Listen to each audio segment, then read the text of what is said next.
Hello, എല്ലാവർക്കും നമ്മുടെ ചാനലിൻ്റെ പുതിയൊരു വീഡിയോയിലേക്ക് സ്വാഗതം. അപ്പോൾ ഇത് കുറച്ച് ദിവസങ്ങൾ മുമ്പുള്ളൊരു വീഡിയോ ആട്ടോ. കുറച്ച് ദിവസങ്ങൾ തന്നെയല്ല, കുറച്ച് മാസങ്ങൾ മുമ്പുള്ള വീഡിയോ ആണ്. നമ്മുടെ പഴയ വീട്ടിൽ ആ ദിവസങ്ങളിലേക്ക് വേണ്ടിയിട്ട് ഞാൻ എടുത്തു വച്ചിരുന്ന ഒരു day in my life video ആണ് കേട്ടോ. പിന്നെന്താ തിരക്കിൻ്റെ ഇടയിലൊന്നും ഇത് എഡിറ്റ് ചെയ്യാനും ഇതിനൊന്നും പറ്റില്ല കേട്ടോ. പിന്നെ ഞാൻ പറഞ്ഞല്ലോ, കുറച്ച് ആധാരത്തിൻ്റെ കാര്യങ്ങൾ, പേപ്പർ വർക്ക് കാര്യങ്ങളൊക്കെ ആയിട്ട് തിരക്കായി പോയി. പിന്നെ ഇത് എഡിറ്റ് ചെയ്യാനൊക്കെ ഞാൻ വിട്ടുപോയി. പിന്നെ ഇങ്ങനെ ഒരു വീഡിയോ എൻ്റെ അകത്ത് കിടക്കേണ്ടതെന്ന് തന്നെ ഓർമ്മയില്ലാതായി പോയിട്ടോ.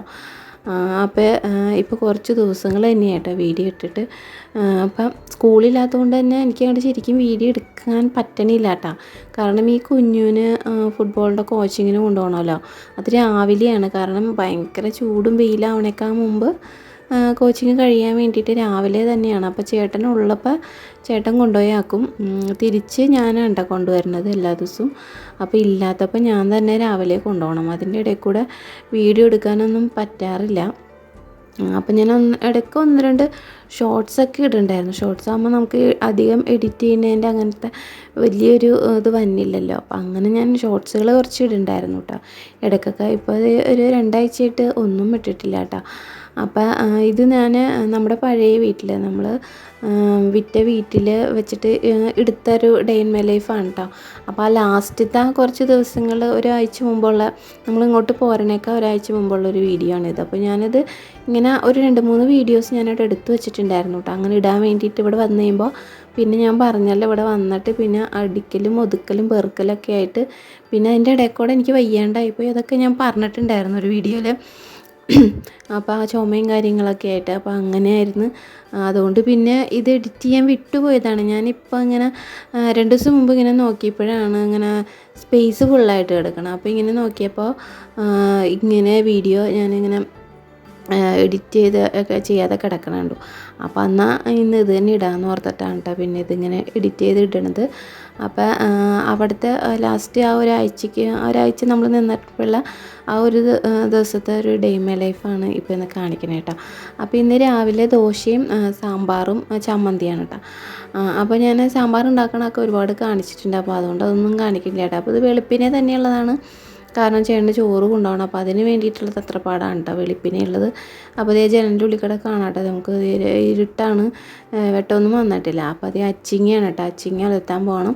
അപ്പോൾ അരിഞ്ഞ് നന്നായിട്ട് കഴുകി എടുത്തിട്ടുണ്ട്. ഇനി അതിനകത്ത് നമുക്കൊരു പാൻ വെച്ചിട്ട് അതിനകത്തോട്ട് കുറച്ച് ചുമന്നുള്ളിയും വെളുത്തുള്ളിയും ചതച്ചതും കൂടെ ഇട്ടു.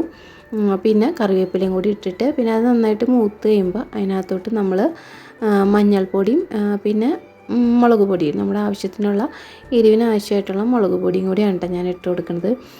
അപ്പോൾ അതും കൂടി ഇട്ടിട്ട് നന്നായിട്ടൊന്ന് മൂപ്പിച്ചതിന് ശേഷം പിന്നെ നമ്മൾ കഴുകി വെച്ചേക്കണ അച്ചിങ്ങയില്ലേ അതും കൂടെ ഇട്ട് കൊടുത്തിട്ട് പാകത്തിനുള്ള ഉപ്പിട്ട് കൊടുക്കുക. പിന്നെ വെള്ളം ഒഴിക്കാതെ നമുക്ക് ഇങ്ങനെ മൂടി വെച്ചിട്ട് അതിൻ്റെ ആവി കൊണ്ട് തന്നെ അത് വെന്തിട്ട് കേട്ടോ. പെട്ടെന്ന് വേകുമല്ലോ.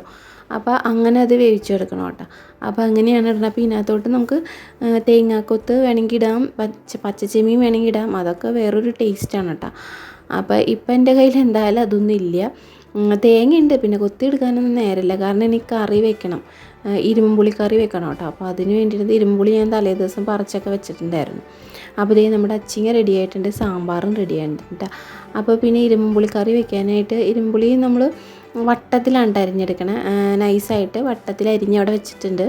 പിന്നെ നമ്മൾ പകുതി ഒരു സവാള എടുത്തിട്ടുണ്ട്. പിന്നെ കുറച്ചൊരു ചുമന്നുള്ളി അരിഞ്ഞതും, ഒരു ചെറിയ കഷ്ണം ഇഞ്ചിയും, പിന്നെ പച്ചമുളക്, കറിവേപ്പില. പച്ചമുളക് നല്ല എരിവുള്ള പച്ചമുളകാണ് കേട്ടോ. അപ്പോൾ ഇതിനകത്ത് അധികം മുളക് പൊടി ചേർക്കില്ല കേട്ടോ. പച്ചമുളകിൻ്റെ എരിവ് നമ്മൾ മാങ്ങാക്കറി വെക്കില്ല, അങ്കമാലി മാങ്ങാക്കറി സെയിം അതുപോലെ തന്നെയാണ്. പക്ഷേ മാങ്ങയ്ക്ക് പകരം ഇരുമ്പുളിയാണ് ഇടണത് കേട്ടോ.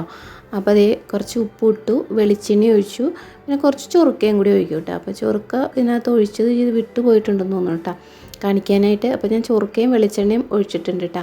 എന്നിട്ട് നന്നായിട്ടൊന്ന് തിരുമ്മി യോജിപ്പിച്ച് ആ സവാളയുടെ ആ വെള്ളമൊക്കെ ഒന്ന് ഇറങ്ങി വരുമ്പോഴത്തേക്കും അതിനകത്തോട്ട് മഞ്ഞൾപ്പൊടിയും പിന്നെ മുളക് പൊടിയും മല്ലിപ്പൊടിയും ഇത്രയും പൊടികളിട്ട് നന്നായിട്ടൊന്ന് മിക്സ് ചെയ്ത് തിരുമ്മി യോജിപ്പിച്ചതിന് ശേഷം നമ്മൾ ഇതേ വട്ടത്തിൽ അരിഞ്ഞ് വെച്ചേക്കണ ഇരുമ്പുളി നമ്മുടെ ഇവിടെയൊക്കെ ഇരുമ്പുളി എന്നാണ് കേട്ടോ പറയുക. പല സ്ഥലത്തും പല പേരിലാണ് ഇത് അറിയപ്പെടുന്നത് കേട്ടോ. അപ്പോൾ ഞാൻ ഇരുമ്പുളിയും കൂടെ ഇട്ട് നന്നായിട്ടൊന്ന് മിക്സ് ചെയ്തതിന് ശേഷം തേങ്ങ അവിടെ പിഴിഞ്ഞ് വെച്ചിട്ടുണ്ട്. 1-ാം പാലും 2-ാം പാലും 3-ാം പാലൊക്കെ എടുത്ത് വെച്ചിട്ടുണ്ട്. അപ്പം നമുക്ക് ഞാനിപ്പോൾ ഇതിനകത്ത് ഒഴിക്കണത് 2-ാം പാലാണ് കേട്ടോ. അപ്പോൾ 2-ാം പാൽ ഒഴിച്ച് നന്നായിട്ട് ഒന്ന് മിക്സ് ചെയ്തിട്ട് പിന്നെ നമുക്ക് ആവശ്യത്തിന്, അതായത് ഇത് വേകാനുള്ള ഇത് വേണം. അപ്പോൾ അതിന് കണക്കാക്കി നമുക്ക് പാലൊഴിക്കാം. അതിന് ശേഷം നമുക്ക് ഇതുപോലെ അടുപ്പത്ത് വെച്ചിട്ട് നന്നായിട്ടൊന്ന് ഇളക്കി കൊടുക്കണം കേട്ടോ. അല്ലെങ്കിൽ ഇങ്ങനെ തേങ്ങാപ്പാലായതുകൊണ്ട് ഇങ്ങനെ പിരിഞ്ഞു പോകാനുള്ള സാധ്യതയുണ്ട്. നന്നായിട്ട് ഇളക്കി കൊടുക്കണം. അല്ലെങ്കിൽ നമ്മുടെ മസാല ചട്ടിയുടെ അടിയിൽ പിടിക്കും കേട്ടോ. അപ്പോൾ ഇത് നന്നായിട്ട് തിളച്ചിട്ടുണ്ട്. ഇനി മാങ്ങാക്കറി വെക്കണ സെയിം പോലെ തന്നെയാണ് കേട്ടോ. നമ്മുടെ ആവശ്യത്തിന് കുറുകലായി വെന്ത് കഴിയുമ്പോൾ 1-ാം പാലും കൂടെ ഒഴിച്ച് നന്നായിട്ട് ഇളക്കി കൊടുക്കുക. അപ്പോൾ ഇത് തീ കത്തിക്കരുത് കേട്ടോ. ഓഫ് ചെയ്തിട്ടാണ് ഞാനിപ്പോൾ ഇത് ഒഴിച്ചത്. എന്നിട്ട് നന്നായിട്ട് ഇളക്കിക്കൊണ്ടിരിക്കണേ കേട്ടോ. ഇളക്കൽ നിർത്തി കഴിഞ്ഞിട്ടുണ്ടെങ്കിൽ ഇതിങ്ങനെ മുകളിൽ നല്ല ചൂടല്ലേ, അപ്പോൾ പിരിഞ്ഞ പോലെയാവും. അത് അങ്ങനെ സെറ്റാക്കി വെച്ചിട്ട് പിന്നെ നമുക്ക് ഇതിനകത്തോട്ട് ചുമന്നുള്ളിയും വറ്റൽമുളകും കറിവേപ്പിലയും കൂടി താളിച്ച് കുറച്ചൊരു മുളക് പൊടി ഇട്ടോ, പിരിയമുളകിൻ്റെ പൊടിയും കൂടി ഇട്ടിട്ടുണ്ട് കേട്ടോ. അപ്പോൾ ഇതിനകത്ത് കടുക് ഇട്ടിട്ടുണ്ട് കേട്ടോ. നമ്മുടെ മാങ്ങക്കറിയിൽ നമ്മൾ കടുക് ഇടില്ല കേട്ടോ. അതിനുശേഷം പിന്നെ അതേ ദോശയൊക്കെ ഉണ്ടാക്കണുണ്ട് കേട്ടോ. അപ്പോൾ ദോശയ്ക്ക് ഞാനിവിടെ സാമ്പാറാക്കി വെച്ചിട്ടുണ്ട്. പിന്നെ നമ്മുടെ തേങ്ങാ ചമ്മന്തിയും അരച്ച് വെച്ചിട്ടുണ്ട് കേട്ടോ. കണ്ടതേ തേങ്ങാ ചമ്മന്തി അരച്ച് വെച്ചിട്ടുണ്ട്, സാമ്പാറും ആക്കിയിട്ടുണ്ട്. അപ്പോൾ ആ ദോശയുടെ കാര്യങ്ങൾ കഴിഞ്ഞ് പിന്നെ ദോശ ചുട്ടു കൊടുത്താൽ മതി. അപ്പോൾ അതേ ദോശയൊക്കെ ചുട്ട് വെച്ചിട്ടുണ്ട്. അപ്പോൾ ഇനിയും ചേട്ടനൊക്കെ കഴിച്ചിട്ട് പോയിട്ടുണ്ട് കേട്ടോ. പിന്നെ പിള്ളേർക്ക് സ്കൂളുള്ള ദിവസമാണ്, ഇത് സ്കൂളൊക്കെ അടയ്ക്കണൊക്കെ മുമ്പുള്ളതാട്ടോ. അപ്പോൾ അവരും കഴിക്കാൻ ഇരുന്നിട്ടുണ്ട്. പിന്നെ അവരൊക്കെ പോയി കഴിഞ്ഞതിന് ശേഷം ഞാനൊരു ഉച്ചയാവാറായപ്പോൾ കേട്ടോ പിന്നെ എടുത്തത് വീഡിയോ. അപ്പോൾ പിന്നെ ചമ്മന്തി ഉണ്ടാക്കാമെന്ന് ഓർത്തു കേട്ടോ. അപ്പോൾ കുറച്ച് ചെമ്മീൻ ഇരിപ്പുണ്ടായിരുന്നു. അപ്പോൾ അത് ഇട്ടിട്ട് ഒന്ന് കഴുകി നല്ലോണം വൃത്തിയാക്കി എടുത്തിട്ട് പിന്നെ നമുക്ക് ഇതുപോലെ പാനിലിട്ടിട്ട് നന്നായിട്ടൊന്ന് ഇത് മൂപ്പിച്ചെടുക്കാന്ന് വെച്ചാൽ നല്ലപോലെ ചൂടാക്കി എടുക്കണം. അപ്പോൾ കുറച്ച് വെളിച്ചെണ്ണ ഒഴിച്ചിട്ടാണ് കേട്ടോ ഞാൻ ചെമ്മീൻ ഇട്ട് കൊടുത്തത്. അപ്പോൾ വെളിച്ചെണ്ണ അതിനകത്ത് കിടക്കേണ്ടത് കണ്ടോ. അപ്പോൾ അതേ നന്നായിട്ട് ചെമ്മീൻ വറുത്ത പോലെ എടുത്തിട്ടുണ്ട് കേട്ടോ. ഇനി ആ പാനിൽ തന്നെ നമുക്ക് ബാക്കി സാധനങ്ങളും കൂടെ വഴറ്റിയെടുക്കണം. അപ്പോൾ വെളിച്ചെണ്ണ വേണമെങ്കിൽ കുറച്ചും കൂടെ ഒഴിച്ചു കൊടുക്കുക. ഞാനപ്പോൾ കുറച്ചും കൂടെ ഒഴിച്ചിട്ടുണ്ട് കേട്ടോ. പിന്നെ ഒരു കുറച്ച്, അതായത് 10-15 ചുമന്നുള്ളി എടുത്തിട്ടുണ്ട് കേട്ടോ, കട്ട് ചെയ്ത് വെച്ചിട്ടുണ്ട്. പിന്നെ അതേ ഒരു നാരങ്ങ വലിപ്പത്തിൽ പുളി എടുത്തിട്ടുണ്ട്, വാളംപുളി. പിന്നെ നമ്മുടെ വറ്റൽമുളക്, പിന്നെ കറിവേപ്പില, ഒരു ചെറിയ കഷ്ണം ഇഞ്ചി, ഉപ്പിട്ട ഇത്രയാണ് വേണ്ടത് കേട്ടോ. അപ്പോൾ അതേ ചുമന്നുള്ളിയാണ് കേട്ടോ ആദ്യം ഇടുന്നത്. അതിനുശേഷം പിന്നെ നമുക്ക് വറ്റൽമുളക്, പുളി, ഇഞ്ചി ഇതെല്ലാം കൂടെ ഇട്ടിട്ട് നന്നായിട്ട് ഇത് മൂപ്പിച്ചെടുക്കണം. നല്ല പോലെ മൂപ്പിച്ചെടുക്കണം. മൂത്ത് കഴിയുമ്പോൾ നമ്മൾ എടുത്ത് വെച്ചേക്കണം വറുത്ത് മാറ്റി വെച്ചിട്ടില്ലേ, ആ ചെമ്മീനും കൂടെ ഇട്ട് കൊടുത്തിട്ട് നന്നായിട്ടൊന്ന് ചൂടാക്കി വറുത്തതിന് ശേഷം ഒരു കളറിന് ആവശ്യമായിട്ടുള്ള നമ്മുടെ ഇച്ചിരി പിരിയമുളകിൻ്റെ പൊടി ഇട്ട് കൊടുത്തില്ലെങ്കിലും കുഴപ്പമൊന്നുമില്ല.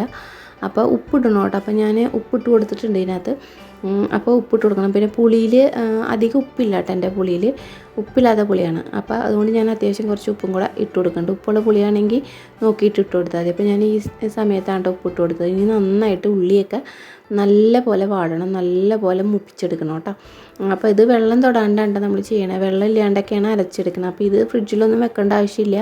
3-4 ദിവസം പുറത്ത് തന്നെ ഇരുന്നോളൂ. പിന്നെ എൻ്റെ വറ്റൽമുളകിന് നല്ല എരിവുണ്ടായിരുന്നു, അതുകൊണ്ട് നന്നായിട്ട് എരിയുണ്ടായിരുന്നു കേട്ടോ, നല്ല എരിവായിരുന്നു. അപ്പോൾ നല്ല ടേസ്റ്റാണ് കേട്ടോ ഈ ചമ്മന്തി. അപ്പോൾ ഉണ്ടാക്കിയിട്ടില്ലെങ്കിൽ ഒന്ന് ഉണ്ടാക്കി നോക്കിക്കോളൂ, നല്ല ടേസ്റ്റാണ്. ഇവിടെ എല്ലാവർക്കും ഭയങ്കര ഇഷ്ടമാണ്, എനിക്കിഷ്ടമാണ് കേട്ടോ, നല്ല ഇഷ്ടം. എനിക്ക് സ്വതവേ ഉണക്കച്ചമ്മീൻ അത്ര വലിയ താല്പര്യമില്ല ചമ്മന്തി അരയ്ക്കണതൊക്കെ. കാരണം ഈ ബ്ലഡ് കുറവായതുകൊണ്ട് ഈ ഉണക്കച്ചമ്മീൻ കഴിച്ചിട്ടുണ്ടെങ്കിൽ നമുക്ക് എനിക്ക് പറ്റില്ല. കാരണം ഛർദ്ദിക്കാനൊക്കെ വരും, ഇങ്ങനെ ദഹിക്കാത്ത പോലെ എടുക്കും. നമ്മളിങ്ങനെ ഗ്യാസ് വരുമ്പോൾ ഇങ്ങനെ ആ ചെമ്മീൻ്റെ ആ ഒരു ഇതിങ്ങോട്ട് വരും. അപ്പോൾ ഞാനങ്ങനെ ഉണക്കച്ചമ്മീൻ അങ്ങനെ കഴിക്കാറില്ല. പച്ചച്ചമ്മീൻ കഴിച്ചാൽ അത്ര വലിയ കുഴപ്പമില്ല. പച്ചമീൻ നമുക്കിങ്ങനെ എപ്പോഴും വാങ്ങിക്കലില്ലല്ലോ. അപ്പോൾ അതേ നോക്കിക്കാൻ നന്നായിട്ട് ഇതേ ഉള്ളിയൊക്കെ മൊരിഞ്ഞിട്ടുണ്ട് കേട്ടോ. അപ്പോൾ നമ്മൾ ആ വറുത്ത് വെച്ചിരുന്ന ചെമ്മീനും കൂടി ഇട്ടിട്ട് ജസ്റ്റ് ഒന്ന് മൂപ്പിച്ചെടുത്തു. ഇനി ഇത് ചൂടാറി കഴിയുമ്പോൾ നമുക്ക് മിക്സിയുടെ ജാറിലിട്ടിട്ട്, ചെറിയ ജാറിലേ ചമ്മന്തിയൊക്കെ അരയ്ക്കണം, ആ ജാറിലിട്ടിട്ട് അരച്ചെടുക്കാം. കുറച്ചുകൂടി വെളിച്ചെണ്ണ ഒഴിക്കുകയാണെങ്കിൽ നല്ലപോലെ അരഞ്ഞിട്ടു കേട്ടോ. അപ്പോൾ ഞാൻ ഇതിനകത്ത് പിരിയമുളകിൻ്റെ പൊടിയും കൂടി ചേർത്തിട്ടുണ്ട് കേട്ടോ. അപ്പോൾ ഇത് നല്ല ചൂടാറിയിട്ടുണ്ട്. ചൂടാറി കഴിയുമ്പോൾ അത് നമ്മുടെ മിക്സിയുടെ ജാറിലിട്ടിട്ട് നന്നായിട്ട് പൊടിച്ചെടുക്കുക. അപ്പോൾ നല്ല സൂപ്പർ ചമ്മന്തി കേട്ടോ, അടിപൊളി ചമ്മന്തിയാണ്.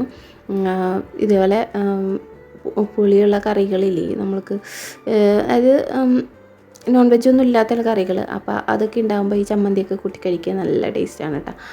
അപ്പോൾ അതേ അടിപൊളി ചമ്മന്തി റെഡി ആയിട്ടുണ്ട് കേട്ടോ. അപ്പോൾ അതൊക്കെ കൂട്ടിയിട്ട് ഞാൻ ചോറൊക്കെ കഴിച്ചിട്ട് അപ്പോൾ അലക്കും കാര്യങ്ങളൊക്കെ കഴിഞ്ഞ് വന്നിട്ടാണ് പിന്നെ ഈ ചമ്മന്തി ഉണ്ടാക്കാൻ നിന്ന് കേട്ടോ. അപ്പോൾ അതേ നമ്മുടെ ഇരുമ്പുളിക്കറിയും പിന്നെ അച്ചിങ്ങാലത്തീതും ചമ്മന്തിയൊക്കെ കൂട്ടിയിട്ട് ഊണ് കഴിച്ചു. അപ്പോൾ ഇത്രയൊക്കെയുള്ള ഇന്നത്തെ വീഡിയോ കേട്ടോ. അപ്പോൾ ഇനി ഒരു നല്ല വീഡിയോ ആയിട്ട് വരാൻ കണ്ടില്ലേ, നമ്മുടെ ഇരുമ്പുളി ഇരിക്കണുണ്ടോ, നല്ല ഇതിലിരിക്കുന്നുണ്ട് കേട്ടോ. അപ്പോൾ അതേ ചമ്മന്തി ഉണ്ട്, വായിൽ വെള്ളം വന്നിട്ട് വെള്ളമായിട്ട് ചമ്മന്തി കണ്ടിട്ട്. അപ്പോൾ ഇത്രയൊക്കെയുള്ള ഇന്നത്തെ വീഡിയോ വിശേഷങ്ങൾ. അപ്പോൾ ഒരു നല്ല വീഡിയോ ആയിട്ട് വരാം. അതുവരേക്കും ഓക്കെ ബൈ, താങ്ക് യു.